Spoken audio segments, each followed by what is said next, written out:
አክብሮታይ ሰላምታችን በያላችሁበት የዓለም ዳርቻ ድረስ ሰላም ጤና ይስጥልኝ። ክቡራትና ክቡራን አድማጭ ተመልካቾቻችን ለሰዓቱ ያዝናቸውን ዜናዎች ወደ እናንተ እናደርሳለን። በቅድሚያ አርዕስተ ዜና። በሸዋ በአራት ግንባር ድል እየተቀናጀ የሚገኘው የአማራ ፋኖ ህዝባዊ ድርጅት ጠቅላይ ግዛት እዝ በርካታ ወታደራዊ ድሎችን እያስመዘገበ እንደሚገኝ ተነገረ። በአንኮበር መግቢያ የሰፈረውን ያገዛዙ ኃይል ካምፕን በማጥቃት ድሉን የጀመረው የሸዋ ናብስት በትናንትናው ዕለት ያገዛዙን ኃይል በአራት ግንባር ገጥሞ ድል ማድረጉን አሳውቋል። በመንዝሞ ፈርኋ፣ በሸዋሮቢት አስፋቸው፣ በአንኮበር አላዩ አምባ፣ በተጉለት ሞረትና ጅሮ የተደረገው ተጋድሎ ለአዲስ አበባ በቅርብ ርቀት ላይ የፋኖ ኃይሎች ያገዛዙን ኃይል እያስጨነቁና የፋኖ የሰራዊት ብቃትን እያረጋገጡ እንደሆነ ተነግሯል። በተያያዘም የአማራ ፋኖ ብሔራዊ ኃይል በጎጃምና በወሎ እንዲሁም በጎንደር ከፍተኛ ድሎችን ማስመዝገቡ ተነግሯል። ቀዳሚው መረጃችን ነው። የመከላከያ ሰራዊቱ ጀነራሎችን ጨምሮ በርካታ ባለስልጣናት ከስልጣናቸው መነሳታቸው ተረጋገጠ። የብልጽግናው ፕሬዝዳንት አብይ አህመድ አስተዳደራቸውን ለማጠናከር ሲሉ በርካታ ባለስልጣናት ላይ የስልጣን ሹምሽር ማድረጋቸው ነው የተነገረው። ጀነራል አበባው ታደሰ፣ ጀነራል ባጫ ደበሌና በርካታ ባለስልጣናትም ከኃላፊነታቸው ተነስተዋል። ከነዚህ ውስጥም በጡረታ የተገለሉ አሉ ሲል የፈረንሳዩ አፍሪካን ኢንተለጀንስ ድረገጽ ዘግቧል። ጀነራል አበባው ታደሰ ያልተጠበቀ ውሳኔም ተላልፎባቸዋል ተብሏል። ሌላኛው መረጃችን ነው። የሶማሊያው ፕሬዝዳንት ሀሰን መሐመድ በኢትዮጵያና ኤርትራ መካከል ጦርነት ሊቀሰቀስ ይችላል በሚል የሚናፈሰው መረጃ ከተራ ወሬ ያለፈ አይደለም ሲሉ ተናገሩ። ጠቅላይ ሚኒስትር አብይ አህመድ ደግሞ ለማይቀረው የባህር በር ጥያቄያችን ጎረቤቶቻችን በፍጥነት ለድርድር ለመቀመጥ መዘጋጀት ይኖርባቸዋል በማለት ተናግረዋል። በዜናችን ይዘነዋል። የህዝባዊ ወያነ ሓርነት ትግራይ ህወሓት ሊቀመንበር ደብረጽዮን ገብረ ሚካኤል ህወሓት ሰላማዊ የፖለቲካ ትግሉን አጠናክሮ እንደሚቀጥል ተናገሩ። በትግራይ በቅርቡ ከስልጣን የተነሱት የደቡብ ትግራይ የዞን አስተዳዳሪን ጨምሮ በርካታ የወረዳ አመራሮች በአፋር ክልል ድንበር አካባቢ የሚንቀሳቀሰውን የትግራይ የሰላም ኃይል የተባለውን ታጣቂ ቡድን እየተቀላቀሉ እንደሚገኝ ተነግሯል። ሌላኛው መረጃችን ነው።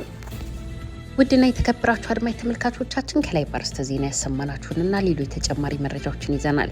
አብራችሁን በመቆየት እንድታደምጡን በትህትና በመጠየቅ ወደ ዝርዝር መረጃዎቹ እሸጋገራለሁ። ይህ ኢትዮ ዜና ነው። አብራችሁን ቆዩ። በጠቅላይ ሚኒስትር አብይ አህመድ ከስልጣናቸው ይሰናበታሉ የተባሉ ባለስልጣናት ማንነት ታወቀ። የመከላከያ ሰራዊት ውስጥም ከፍተኛ ለውጥ እየተደረገ እንደሚገኝ አፍሪካን ኢንተለጀንስ ዘግቧል። ጀነራል ባጫ ደበሌ መሰናበታቸው እርግጥ ነው የተባለ ሲሆን የጀነራሉ መሰናበትን ተከትሎ የጀነራል አበባው ታደሰ እጣ ፋንታም ጥያቄ ውስጥ የከተተ ሆኗል። የዜና ምንጫችን አፍሪካን ኢንተለጀንስ እንደዘገበው የኬንያ አምባሳደር ሆነው እያገለገሉ ያሉት ጀነራል ባጫ ደበሌ በጠቅላይ ሚኒስትሩ እንደሚሰናበቱ ነው የዘገበው። የመከላከያ ሰራዊቱ ከፍተኛ የጦር መሪና የአሁኑ በኬንያ የኢትዮጵያ አምባሳደር ጀነራል ባጫ ደበሌ በጡረታ ምክንያት እንደሚሰናበቱ ተገልጿል። ጀነራሉ ከዚህ ቀደም በጡረታ ላይ የነበሩ ሲሆን የህዝባዊ ወያነ ሓርነት ትግራይ ህወሓት ኃይሎች በሰሜን እዝ ላይ ጥቃት ከሰነዘሩ በኋላ በጠቅላይ ሚኒስትር አብይ አህመድ ጥሪ ተደርጎላቸው ወደ መከላከያ ሰራዊቱ መመለሳቸው ይታወሳል። በወቅቱ በነበረው ጦርነት ላበረከቱት አስተዋጽኦም ጥቁር አንበሳ የተሰኘው ወታደራዊ ሜዳሊያ መሸለማቸው የሚታወስ ሲሆን ብዙም ሳይቆዩና ጦርነቱ ሳይጠናቀቅ ጀነራል ባጫ ደበሌ በ2022 በኬንያ አምባሳደር ሆነው ተሹመዋል። በዘር ሐረጋቸው ይሁን በብቃታቸው ምንነቱ ባልታወቀ ሁኔታ ከጦር ሜዳ በቀጥታ በኬንያ የኢትዮጵያ አምባሳደር ሆነው የተሾሙት ጀነራል ባጫ ደበሌ ላለፉት 3 ዓመታት በአምባሳደርነት ማገልገላቸው የሚታወቅ ሲሆን ባለፉት ወራት ግን በኤምባሲው ይፋዊ ስብሰባዎች ላይ ሳይገኙ መቅረታቸውን እንዲሁም ትኩረታቸውን በግል ስራቸው ላይ በማድረግ ሀገራዊ ኃላፊነታቸውን ችላ ማለታቸውን የገለጹት ምንጮች እሳቸውን ተክተው የአምባሳደርነት ሚናውን ምክትላቸው ሲያከናውኑ እንደነበረም ለዜና ምንጫችን ተናግረዋል። የጀነራል ባጫ ደበሌ በጡረታ መሰናበትን ከእሳቸው ጋር አብረው በጠቅላይ ሚኒስትር አብይ አህመድ ጥሪ ተደርጎላቸው የመከላከያ ሰራዊቱን የተቀላቀሉት የጀነራል አበባው ታደሰ እጣ ፋንታንም ጥያቄ ውስጥ የከተተ ሆኗል። ጀነራል አበባው ታደሰ በተመሳሳይ በጡረታ ከመከላከያ ሰራዊቱ ከተገለሉ በኋላ ለ2 ዓመት በግል ስራ ላይ ተሰማርተው በነበሩበት ወቅት የህዝባዊ ወያነ ሓርነት ትግራይ ህወሓት ጥቃትን ተከትሎ በህዳር 2013 ዓ.ም ከሌሎች ጡረተኛ ጀነራሎች ጋር ወደ ሰራዊቱ እንዲመለሱ በጠቅላይ ሚኒስትሩ ጥሪ ቀርቦላቸው ከነ ጀነራል ባጫ ደበሌ ጋር ወደ መከላከያ ሰራዊቱ መመለሳቸው ይታወሳል። ወደ ኃላፊነታቸው ከተመለሱ በኋላ ጀነራል አበባው ታደሰ የጦር ኃይሎች ምክትል ጠቅላይ ኢታማዦር ሹም ሆነው የተሾሙ ሲሆን በተለያዩ ወታደራዊ ዘመቻ ላይም እየተሳተፉ መሆናቸው ይታወቃል። አሁን ላይ የጀነራል ባጫና የጀነራል ዮሐንስ መሰናበት የተረጋገጠ ሲሆን የጀነራል አበባው ታደሰ ጉዳይም ጠረጴዛ ላይ መሆኑ ታውቋል ሲሉ የዜና ምንጮች ሲዘግቡ የነበረ ቢሆንም ጀነራሉ በቅርቡ ከጠፉበት ተከስተው ነገሩን ይበልጥ አነጋጋሪ አድርገውታል።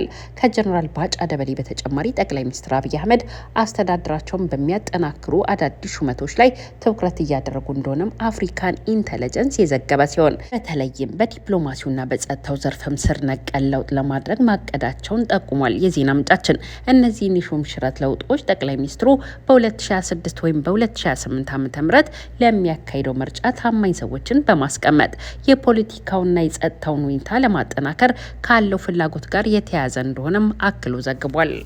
በዚህም ከጀነራል ባጫ ደበሌ በተጨማሪ የብሔራዊ መረጃና ደህንነት አገልግሎት ዳይሬክተር ሆነው የተሾሙት አቶ ሬድዋን ሁሴን ወደ ሌላ ኃላፊነት ሊዘዋወሩ እንደሚችሉም የዜና ምንጫችን ዘግቧል። የአምባሳደር ባጫ ደበሌን በጡረታ መሰናበት ተከትሎ በቅርቡ ከመንግስት ኮሚኒኬሽን ኃላፊነት የተነሱት ዶክተር ለገሰ ቱሉ እንዲሁም አንጋፋው ዲፕሎማት አቶ ዘሪሁን አበበ እጩ ሆነው መቅረባቸውን መረጃው አትቷል። በተጨማሪም ጠቅላይ ሚኒስትሩ በአስተዳደራቸው ውስጥ ውጤታማ አይደሉም ያሏቸውን አንዳንድ ኃላፊዎች እና የግል ፍላጎታቸውን እያራመዱ ነው ያላቸውን ባለስልጣናት ደስተኛ ስላልሆኑባቸው ሊያነሷቸው ይችላሉ ሲሉ የዜና ምንጮቻችን አክለው ዘግበዋል።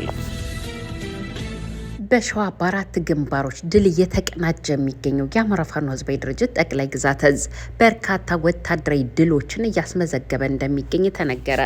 የአማራ ፋኖ ህዝባዊ ድርጅት የዙ 23 ተተኳሽን ጨምሮ በርካታ የአገዛዙ ወታደሮችን መደምሰሱን አሳውቋል። የአማራ ፋኖ ህዝባዊ ድርጅት ሸዋ ጠቅላይ ግዛት እዝ አናብስቶቹ የደጃዝማች ተሰማ እርገጤ ክፍለ ጦርና የእሴቴ ጉማ ተራራ ክፍለ ጦር እንዲሁም የጣይቱ ክፍለ ጦር በሁሉም አቅጣጫ በአገዛዙ ጦር ላይ ትናንትና መስከረም 7 2018 ዓ.ም ድል ተቀናጅተዋል።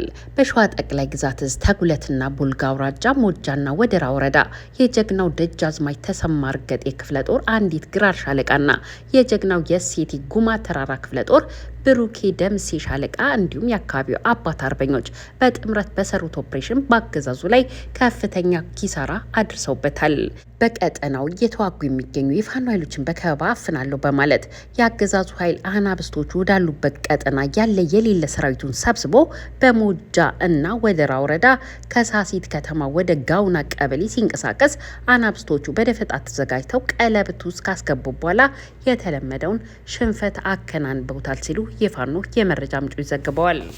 በሌላ ቀጠና የሸዋ ጠቅላይ ግዛት እዝ የመሐመድ ቢሆነኝ ኮር አካል የሆነው ጀግናው የጣይቱ ክፍለ ጦር በአንኮበር ወረዳና ባላዩ አምባ ከተማ ህዝብን በአስገዳጅ ሁኔታ ሰልፍን ለማስወጣት ሲንቀሳቀስ የነበረ የአገዛዙ ኃይል ላይ በክፍለ ጦሩ አንደኛ ሻለቃና ሶስተኛ ሻለቃ በአንኮበር ከተማ እርምጃ ወስዶበታል። በተጨማሪም የአራተኛ ሻለቃ የልዩ አምባ ከተማ ሰርገው በመግባት በግዳጅ የተጠራውን የአገዛዙን የድጋፍ ሰልፍ እንዳይደረግ አድርገዋል። በእንዲህ እንዳለ የአጼ አምደ ጽዮን ኮር አካል የሆነው ጀግናው ራምቦ ክፍለ ጦር የአገዛዙ ኃይል ከመንዝ በሞላሌ አድርጎ ወደ ሰላ ድንጋይ እየተጓዘ ባለበት ሰዓት ሞፈር ውሃ በሚባል ወንዝ ላይ ውስን በሆነ ኃይሉ ደፈጣ በመጣል ሁለት ወራል ያገዛዙ ኃይል ላይ ከፍተኛ ጉዳት አድርሶበታል። በሌላ በኩል የአማራ ፋኖ ህዝባዊ ድርጅት ሸዋ ጠቅላይ ግዛት እዝ ቃኝ ንስር ሻለቃና የጀግናው ራምቦ ክፍለ ጦር ቃኞች እንዲሁም የአካባቢው የአባት አርበኞች ከፋኖ ጦር ጋር በጋራ በሰሩት ኦፕሬሽን ከሸዋሮቢት ከተማ ወደ ደብረ ብርሃን ሲያልፍ በነበረ የአገዛዙ ጦር ላይ አስፋቸው በተባለ ቦታ ደፈጣ በመጣል አንድ ወራል ያገዛዙ ኃይል ላይ ከባድ ጉዳት አድርሰዋል። በአጠቃላይ ከረፋዱ 4 ሰዓት የጀመረው የደፈጣ ውጊያ መደበኛ ውጊያ ተቀይሮ ለ2 ሰዓታት ያክል ትንቅንቅ ተደርጓል። በአገዛዙ ኃይል ላይም ከፍተኛ ጉዳት ደርሷል። 9 ያገዛዙ ኃይል ዙ 23ን ጨምሮ በርካታ ወታደሮች ተደምስሰዋል። ከ30 በላይ ያገዛዙ ኃይል ቁስለኛ ሸዋሮቢት ሆስፒታልን ያጨናነቀ ሲሆን በብዛት ጉዳት የደረሰበት የሚሊሻ አባል እንደሆነም ማወቅ ተችሏል። ከዚህ የደፈጣ ጥቃት አምልጦ ወደ ደብረ ብርሃን በመኪና የወጣ የአገዛዙ ኃይል ጉድ በረት መግቢያ ላይ ተገልብጦ ጉዳት ደርሶበታል ሲሉ የፋኖ የመረጃ ምንጮች ዜናውን አሰራጭተዋል። የሶማሊያው ፕሬዝዳንት አሰም ሙሐመድ በኢትዮጵያና ኤርትራ ውጥረት ዙሪያ ሰሞኑን አስተያየት ሰጥተዋል። ፕሬዝዳንት አሰም ሙሐመድ ለአልአረቢያ የዜና አውታር በሰጡት ቃለ ምልልስ በአስመራና አዲስ አበባ መካከል ጦርነት ሊቀሰቀስ ይችላል በሚል የሚናፈሰው መረጃ ከተራ ወሬ ያለፈ አይደለም በማለት ተናግረዋል። ጠቅላይ ሚኒስትር አብይ አህመድ በበኩላቸው ለማይቀረው የባህር በር ጥያቄዎቻችን ጎረቤቶቻችን በፍጥነት ለድርድር ለመቀመጥ መዘጋጀት ይኖርባቸዋል ማለት በብሔራዊ ቴሌቪዥን ጣቢያ በተላለፈው የመጽሐፋቸው ምረቃ ስነስርዓት ላይ ተናግረዋል። ኢትዮጵያ የመልክዓ ምድር እስረኛ ሆና ልትቀጥል እንደማትችል የገለጹት አብይ አህመድ የባህር በር የማግኘት ነገር አይቀሬ ነው ብለዋል። ኢትዮጵያ ለሀገሪቱ የባህር በር ለማግኘት ጦርነት እንደማትፈልግ ለዚህ ሲባልም 5 ዓመት ስትለማመጥ መቆየቷን ገልጸዋል። የኢትዮጵያ የነበረውን ቀይ ባህር ለመጠቀም የሚፈራና የሚጠራጠር ትውልድ መፈጠሩ የስነ ልቦና ስብራት ነው በማለትም አብይ አህመድ አክለው ተናግረዋል። የሶማሊያው ፕሬዝዳንት አሰም ሙሐመድ በአስመራና አዲስ አበባ መካከል የሚደረገው ፉከራ ከተራ ወሬ ያለፈ አይደለም ሲሉ አጣጥለውታል። የህዝባዊ ወያነ ሓርነት ትግራይ ህወሓት ሊቀመንበር ደብረጽዮን ገብረ ሚካኤል ህወሓት የሰላማዊ ፖለቲካ ትግሉን አጠናክሮ እንደሚቀጥል አረጋገጡ። ደብረጽዮን ገብረ ሚካኤል በማህበራዊ ትስስር ገጻቸው ላይ ባሰፈሩት መልእክት ለሚያምኑበት ህዝባዊ ዓላማ በጽናት ከመቆም እስከ መጨረሻው ከመታገል የበለጠ ትልቅ ነገር ሊኖር አይችልም ብለዋል። ደብረጽዮን ህወሓት የትግራይን ህዝብ ደህንነት ህልውና ለማረጋገጥ ከትግራይ ኃይል የተነጠቁ ግዛቶችን ለማስመለስና ተፈናቃዮችን ወደ ቀያቸው ለመመለስ ቁርጠኛ መሆኑንም ገልጸዋል። ይህ በእንዲህ እንዳለ በትግራይ በቅርቡ ከስልጣን የተነሱት የደቡብ ትግራይ ዞን አስተዳዳሪ ሀፍቱ ኪሮስን ጨምሮ በርካታ የአካባቢው የዞንና የወረዳ አመራሮች በአፋር ድንበር አካባቢ የሚንቀሳቀሰውን የትግራይ የሰላም ኃይል የተባለውን ታጣቂ ቡድን እየተቀላቀሉ መሆኑን የዜና ምንጫችን ዋዜማ ዘግባለች። በጊዜው አስተዳደሩ ላይ ተቃውሞ ያስነሱ በአስተዳደሩ ለውጥ ያልተደሰቱ ከ15 ያላነሱ አመራሮች ቡድኑን መቀላቀላቸውን ምንጮች ይነግረውኛል ስትል ነው ዋዜማ የዘገበችው። አመራሮቹ ቡድኑን የተቀላቀሉት ሚሊሻዎችና የፖሊስ አባላትን በማስከተልም ነው ተብሏል። ሀፍቱ የቡድኑ አዛዥ ናቸው ከሚባሉት ብርጋዴር ጀነራል ገብረ እግዚአብሔር በየነ ጋር በአካል እንደተገናኙም የዜና ምንጫችን አክሎ ዘግቧል።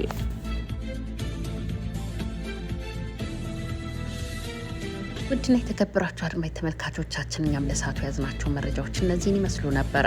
ወዳችሁና ፈቅዳችሁ ስላዳመጣችሁ ለአብራችሁን ስለነበራችሁ ከልብ አመሰግናለሁ። ለቤታችን አዲስ ከሆናችሁ ሰብስክራይብ፣ ላይክ እና ሼር በማድረግ ቤተሰብ እንድትሆኑን በትህትና በመጠየቅ እሰናበታለሁ። ሰላም ለኢትዮጵያ፣ ሰላም ለሰው ልጆች ሁሉ ይሁን። ቸር ያሰማን። ሻሎም